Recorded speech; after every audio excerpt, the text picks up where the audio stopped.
Bonsoir et bienvenue sur TV Sud. Nous sommes le mercredi 2 février. Les titres de ce journal. Les opposants à l'abattage des arbres souhaitent rencontrer les élus. Ils se sont réunis ce matin devant la maison des travaux. Le centre de rétention reste ouvert malgré les cas de Galles. Témoignage d'un retenu dans ce journal. La ville de Nîmes, mal notée par l'Association des paralysés de France, l'association a révélé des problèmes d'accessibilité. Après Wipita, Système D tourne à Nîmes, gouvernement, une nouvelle série.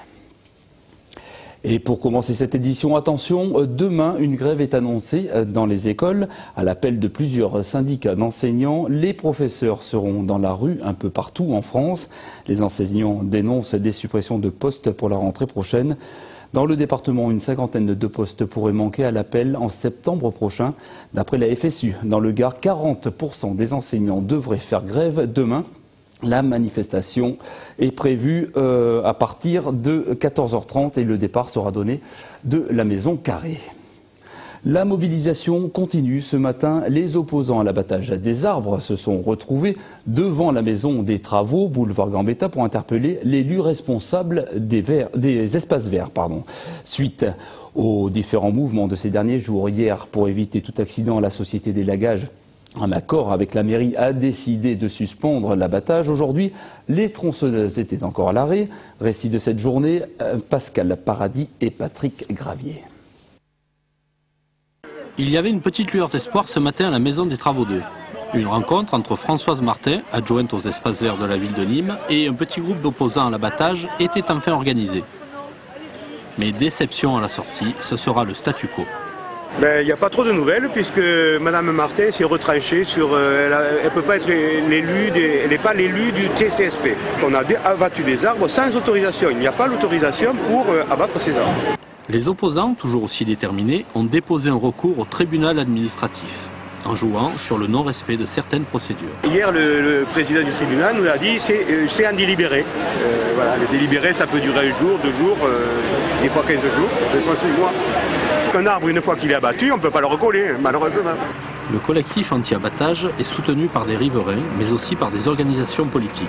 Mais le mot d'ordre est d'éviter toute récupération. Charles de Gaulle avait dit que les Français étaient des veaux. On pourrait dire qu'à Nîmes, nous ne sommes pas des veaux. Peut-être que Nîmes, étant une ville tauromachique, étant habituée aux bêtes de combat que sont les taureaux, les Nîmois ont montré qu'ils n'étaient pas des veaux et qu'ils sont là pour résister, pour manifester, pour s'opposer à des choses qui ne sont pas faites dans les règles. Jean-Paul Fournier, aujourd'hui en déplacement, aura la lourde tâche dès son retour d'expliquer, voire de convaincre, la rationalité de son projet. On attend son intervention dès jeudi. Et il y a du nouveau à Beaucaire. On vous en parlait en début de semaine. 7 platanes devaient aussi être coupées pour aménager un nouveau trottoir. Là aussi, plusieurs personnes s'étaient opposées à cet abattage. Ce soir, la mairie aurait fait machine arrière. Les arbres ne seront pas coupés, mais déplacés. Le centre de rétention de Nîmes reste pour l'instant ouvert malgré les cas de Galles. Les locaux sont actuellement désinfectés par une société spécialisée. 12 personnes en situation irrégulière restent placées en quarantaine. Vendredi, le juge avait décidé de libérer une partie des retenus. 17 étrangers sont repartis libres. Parmi eux, un des retenus a bien voulu témoigner. Reportage Alain Bellon, pardon. Apparemment, il n'y a personne qui a vraiment la gale, mais tout le monde sent quelque chose.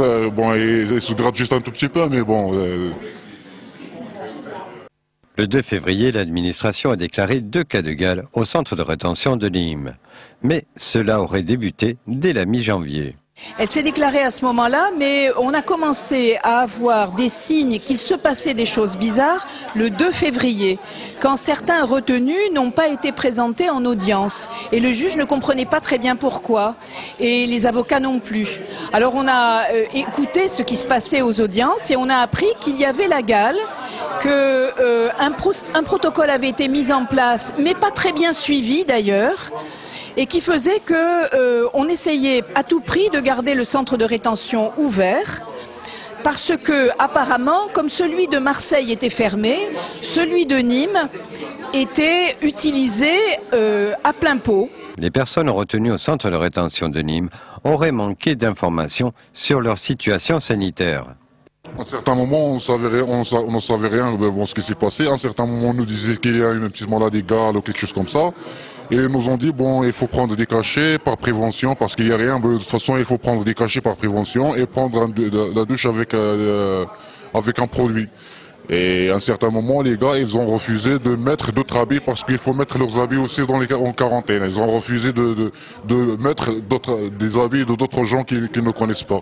Et c'est pour cela qu'à un certain moment, ils nous ont mis en quarantaine, même si on a pris les cachets, mais on n'a pas pris la douche avec le produit.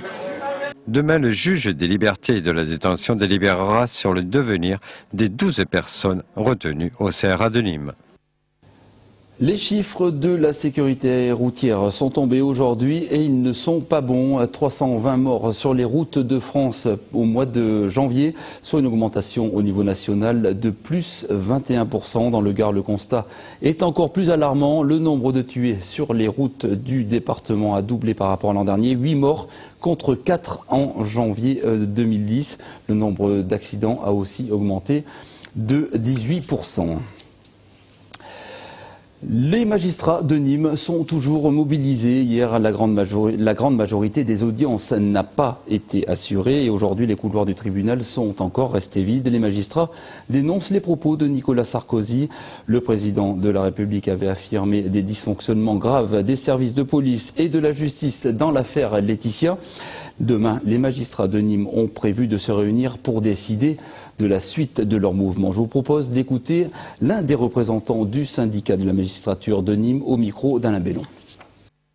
Ce qui se passe actuellement met à mal l'équilibre des pouvoirs, la séparation des pouvoirs, l'indépendance de la justice et la présomption d'innocence. On entend parler de présumé coupable, ça n'est pas possible. Parallèlement au niveau de l'indépendance de la magistrature, je souhaite rappeler que si ce principe est dans la Constitution, ce n'est pas pour le confort des juges, c'est parce que la justice doit se rendre sans pression, parce qu'elle a pour mission de garantir les libertés individuelles. C'est l'article 66 de la Constitution qui lui donne cette mission. Le deuxième, c'est en effet l'aspect des moyens, puisqu'on cherche à retenir la faute personnelle d'éducateurs ou de magistrats, alors que ce qui se passe, c'est qu'on ne leur a pas donné les moyens de fonctionner normalement. On prive les services publics de moyens et ensuite on essaie de montrer du doigt les fonctionnaires ou les agents eux-mêmes comme pour prouver en effet qu'ils fonctionnent mal et éventuellement peut-être après ouvrir ces secteurs au secteur privé. L'association des paralysés de France a publié ses chiffres sur l'accessibilité des villes aux personnes handicapées. À Nîmes, Nîmes n'obtient pas la moyenne avec un 9,7. La capitale gardoise se retrouve 75e sur 96. Peut mieux faire donc. Les explications d'un des représentants de l'APF Gare au micro de Stéphane Lowe et de Valérian Lanza. Les difficultés sont souvent voilà, justement un problème d'accessibilité, dans la mesure où il y a des marches, il y a des trous partout, il y a des bosses partout. L'incivilisation des gens, des personnes qui se garent un peu n'importe où, malgré les efforts qui ont été faits, il en reste encore pas mal à faire. Nantes obtient la meilleure place avec 17,4. Montpellier est 11e, Perpignan dernier avec la note de 5,6. Et même si la ville de Nîmes a encore des efforts d'aménagement à faire pour améliorer le déplacement et la vie des personnes handicapées, quelques initiatives innovantes ont déjà vu le jour. Exemple au théâtre de Nîmes avec Nicolas Pinchino. Je me souviens avant d'être appareillé, d'être venu une dernière fois au théâtre avant que ce soit équipé, j'avais pas entendu la moitié des dialogues. Et quand je dis la moitié, je suis généreux. C'était plutôt, si j'en avais compris un quart, c'était le maximum. Comme Christian Rioux, beaucoup de sourds ou de malentendants avaient fini par se sentir exclus d'un certain nombre d'accès à la culture. Au théâtre de Nîmes, depuis 3 saisons déjà, il est possible de s'équiper d'un casque afin d'avoir un son amplifié de la scène. Et nouveauté, cette année, ces boucles magnétiques qui sont directement reliées à l'appareillage auditif des personnes équipées. Il suffit alors de régler l'appareil en position T. Les efforts d'accessibilité sont également faits en direction des personnes sourdes ou aveugles avec des spectacles traduits en langage des signes et d'autres audio décrits. Pour les personnes sourdes gestuelles, justement, c'est quand même quelque chose qui leur permet l'accessibilité, qui leur apporte des connaissances, c'est la culture. Et pour eux, depuis, disons, 2005, la loi de l'accessibilité qui leur permet d'assister à des conférences parce qu'il y a de l'interprétation et maintenant à des pièces de théâtre. Et c'est très important pour eux. Concernant les audiodescriptions donc, qui s'adressent aux personnes handicapées visuelles, le travail est fait en amont. On choisit vraiment bien plusieurs mois, voire une saison à l'avance, du spectacle qui va être audio décrit, puisqu'il faut aussi que l'équipe artistique soit d'accord pour que quelqu'un travaille autour du spectacle. Pour les personnes aveugles ou handicapées visuelles, le théâtre met également à disposition un programme audio. Au mois de février, ces 2 pièces, Les Femmes savantes et la tragédie de Richard II, sont audio décrites. Pour les personnes sourdes gestuelles, le prochain spectacle traduit en langue des signes sera présenté à la rentrée de septembre 2011. En attendant, le théâtre propose une visite accompagnée et traduite du décor du spectacle Jungle. Il est tout de même conseillé lors de la réservation des places de préciser son besoin en termes d'équipement auditif afin que l'équipe du théâtre puisse répondre à toutes les demandes. Et on termine cette édition avec le tournage à Nîmes d'une nouvelle série après Wipita, une série diffusée actuellement sur TV Sud. L'équipe de Système D a posé ses caméras un peu partout dans la ville de Nîmes pour tourner Gouvernement. Reportage Olivier Michel et Antoine Mouret. Je suis désolé Kathleen, t'es pas membre du cabinet, tu peux pas venir avec moi. Non mais pas ça, réponds-moi, j'ai été prise dans l'équipe parce que je représente un électorat. J'en sais rien. Christ, fous pas de moi. Après le succès de la série Wipita, l'association de production audiovisuelle Système D, implantée à Nîmes, tourne cette semaine le pilote de leur série Gouvernement. Une série qui raconte la vie des membres des États réunis, première puissance mondiale. On a eu avec nos différentes démarches à Paris la demande de faire quelque chose de plus long que ce qu'on faisait, donc Wipita, qui était un format très court.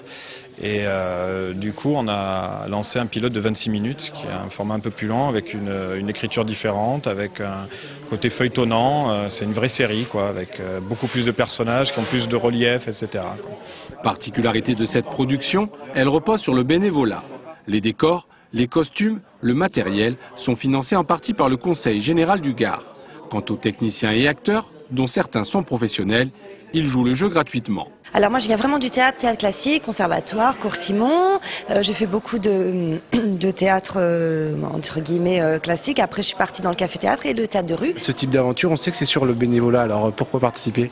Alors ce n'est pas sur le bénévolat, c'est sur comment dire l'enthousiasme. C'est l'enthousiasme de participer à une création d'un film et de travailler avec la même équipe avec laquelle on a travaillé dans Wipita, qui est une équipe qui même s'il n'y a pas des moyens rémunérés, c'est professionnel. Le tournage se poursuit jusqu'à la fin de la semaine et prend pour cadre la ville de Nîmes, de l'Impérator au jardin de la Fontaine, en passant par le golfe de Campagne ou la mairie. Cette nouvelle série pourrait être prochainement diffusée sur une chaîne nationale. Le pilote sera présenté à M6 et Canal+. C'est la fin de ce journal. Merci de votre attention. À suivre Tendido Sud présenté par Christophe Chez. On se retrouve demain à 12h30 pour un nouveau point sur l'actualité. Très bonne soirée sur TV Sud.